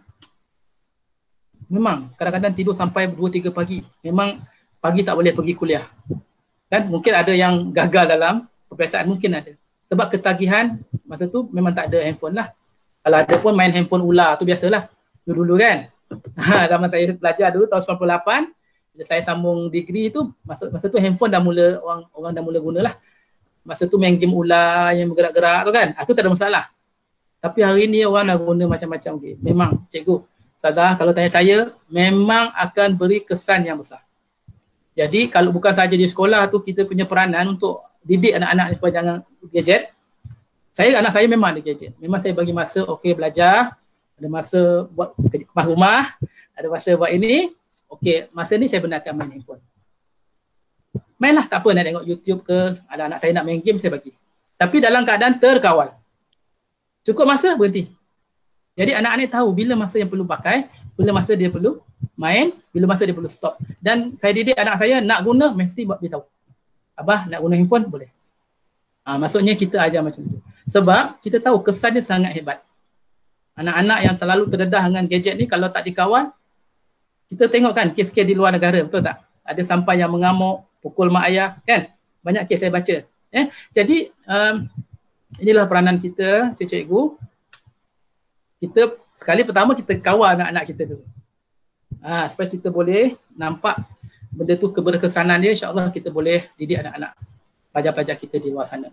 Sebab handphone ni penting sebab maklumat. Tapi kalau tak kawal dia akan jadi satu musibah pada pelajar tersebut. Bahkan mak ayah yang terlampau membiarkan anak-anak guna gadget ni, pertama sekali dia seronok lah. Sebab dia tak payah jaga anak. 24 jam anak akan guna handphone tengok YouTube. Rosak mata anak kan? Bila rosak mata sebab pencahayaan tadi. Itu memang akan menyebabkan anak-anak tadi seronok. Tapi dalam masa yang sama sebenarnya kita sedang merosakkan anak-anak kita.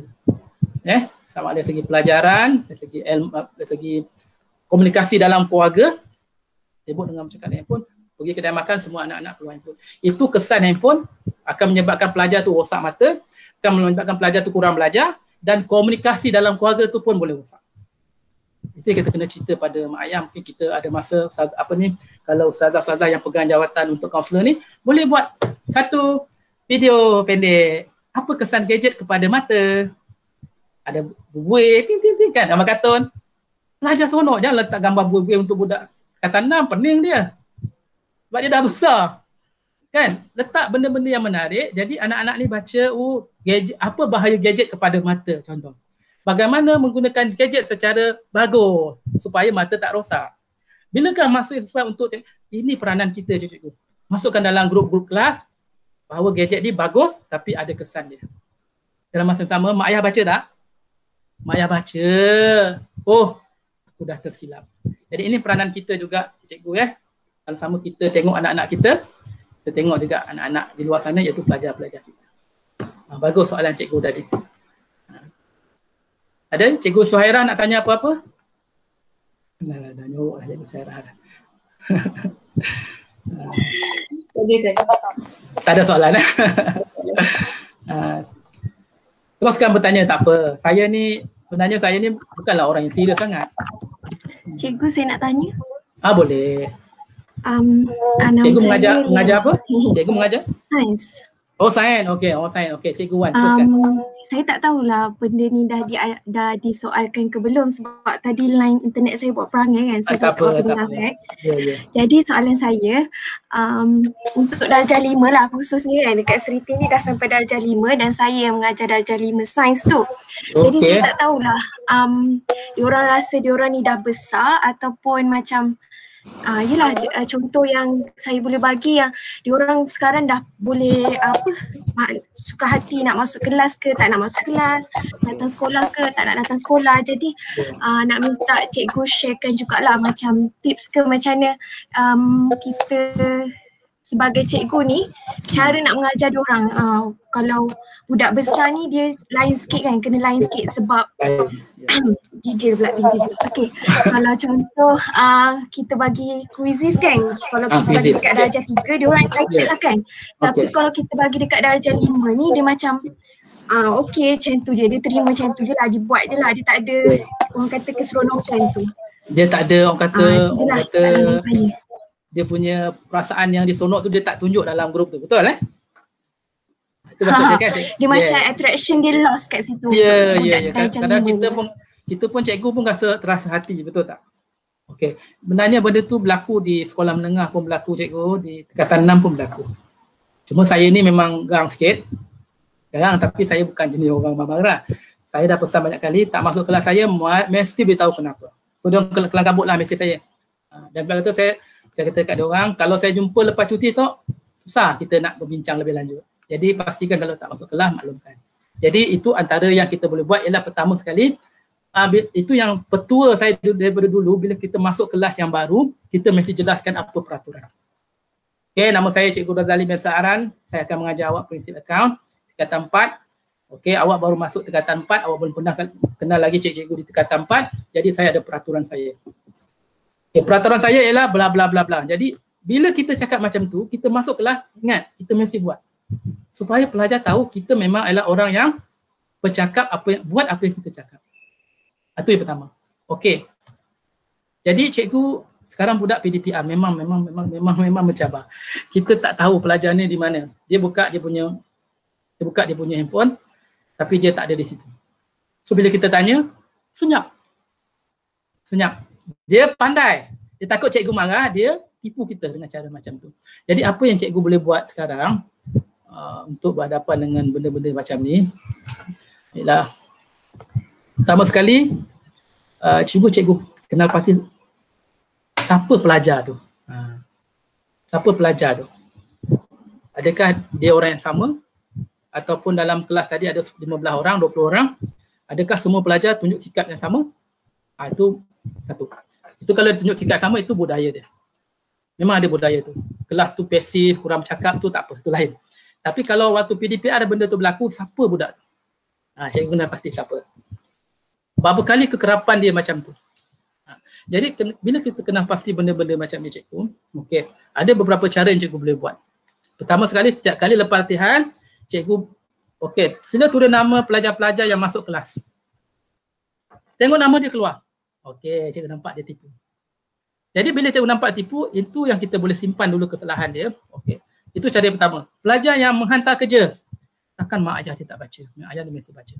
Okey. Kalau tak jalan juga cikgu nampak dia menipu, macam saya sebut tadi lah. Kita mesti selesaikan masalah tu sebelum pelajar-pelajar ni dia buat masalah yang lain. Jadi kalau tanya saya, antara kaedah yang kita boleh buat untuk selesaikan masalah ni, macam malam tadi, cikgu tu mesej rumah saya. Puan, anak puan belum hantar bahasa Inggeris. Okay. Bukan sebab tak hantar, dia terlupa.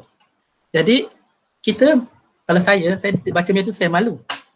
Alamak, anak saya tak hantar kerja. Jadi kalau kita rasa budak tu tak boleh selesaikan, dia punya sikap tak berubah, selalu tak masuk kelas, memang tak masuk kelas ke, cikgu kena bertindak. Kena maklumkan pada parents.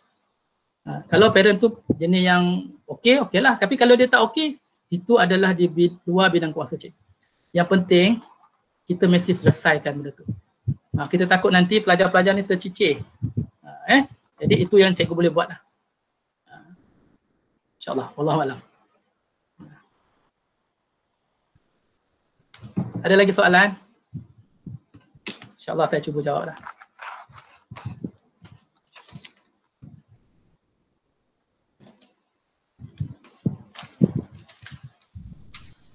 Cikgu, saya Ya. ada satu soalan. Oh, okey. Okey, macam mana pula dengan kalau pelajar tu dia memilih cikgu untuk siapkan kerja dia?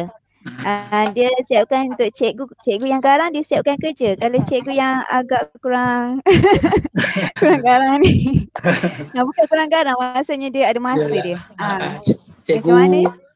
cikgu akhlak memang sabar, saya faham. Apa pun cikgu akhlak, takkan cikgu akhlak nak tunjuk akhlak yang tak baik, betul tak? Jadi kadang-kadang pelajar ni cikgu dia test kita dulu. Dia test kita. Okey, sekali tak hantar. Senyap. 2 kali tak hantar. Senyap. Memang hebat akhlak seorang guru tu, sabar betul. Tapi kan kita ada had dia. Sabar tu mesti dalam keadaan yang kita bijaksana. Kan? Maksudnya kita kena, pelajar ni dia ada psikologi dia cikgu. Kita kena faham dia ada banyak jenis ragam dia. Kalau dia test dulu cikgu, dia tak buat sekali. Dia takut sebenarnya cikgu, dia tak buat. Takut. Tapi dia tengok cikgu tu tidak ada tindakan. Kali kedua, tak payah masuk, tak buat lagi dah. Tak buat juga. Cikgu tu sabar je. Tinggi sabar dia. Dia akan test cikgu kali kedua, cikgu sabar, bagus. Cikgu ni tak marah. Cikgu ni tak garang, takkan ambil tindakan pada kita. Okey, hore. Kita tak payah buat kerja sampai bila-bila. Lepas tu saya kata, tindakan kali pertama tu cukup penting. Itu penting. Ya. Lepas tu kita masuk kelas, kita nampak belajar mula nak tunjuk kurang ajar kita. Kali pertama tu penting cikgu. Ibarat bola sedang melambung tinggi, kita nak sekali sepak masuk tiang gol. Kalau kita biarkan benda tu kali kedua, habis cikgu. Cikgu punya moral depan pelajar habis. Jadi, kesilapan pertama tu perlu ditegur. Beri warning dalam kelas. Okey, saya tahu Ahmad ni tak hantar kerja. Cikgu bagi masa 2 hari. Bagi masa cikgu. Kita jadi orang yang kita dalam kita mengawal, kena ada budi bicara. Okey, cikgu bagi 2 hari. Kalau tak hantar, cikgu akan hantar mesej pada mak ayah awak. InsyaAllah takut cikgu. Tindakan kita tu penting. Dalam masa yang sama jangan kita terburu-buru. Fikir dulu apa keadaan. Jadi macam saya kata tadi lah. Permulaan hari pertama tu penting dalam kelas. Kalau cikgu dah masuk kelas nanti, lepas cuti ni mesti cikgu dah lain. Mungkin dah makin kurus ke, makin besar ke. Masuk tu dalam keadaan yang lain. Okey, kita baru naik cuti. Okey, ini cikgu punya peraturan dalam kelas. Pastikan jangan bla bla bla. Bila kita masuk, dia buat kesalahan kita buat. Jadi dia tahu cikgu dah berubah. Dah transform kepada benda yang lain lah. Luar biasa kehebatan. Okey, Cikgu Azmina. Okey, jawab terima kasih banyak. Jawab.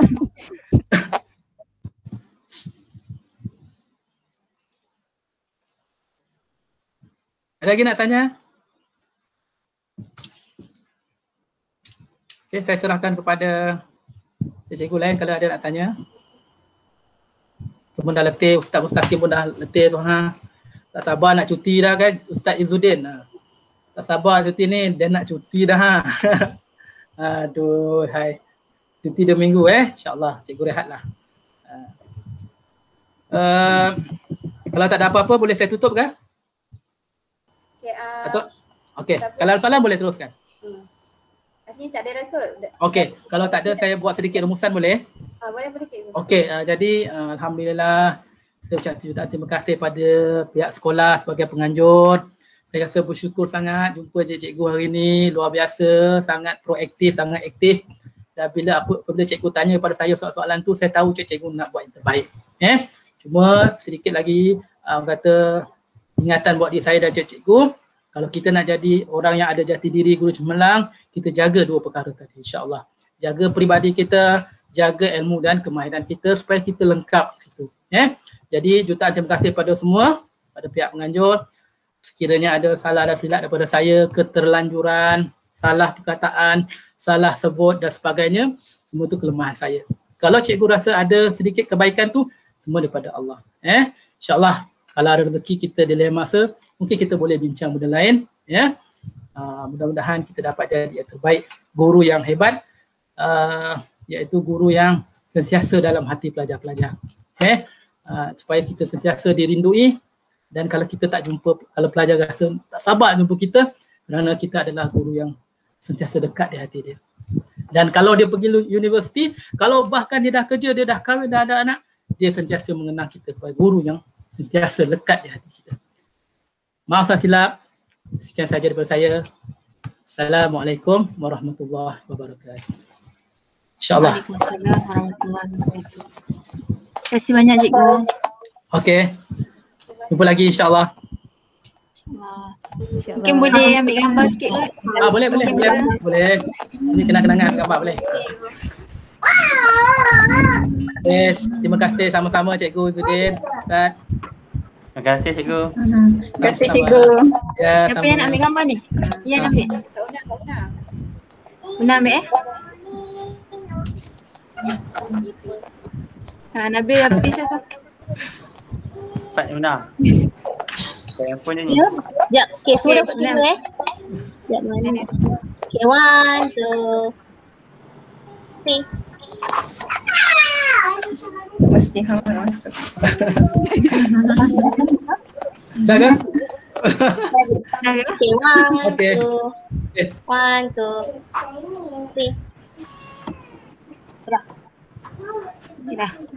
Dah. Okey, jumpa lagi ya. Saya keluar dulu. Terima kasih semua cikgu. Terima kasih cikgu. Sama-sama.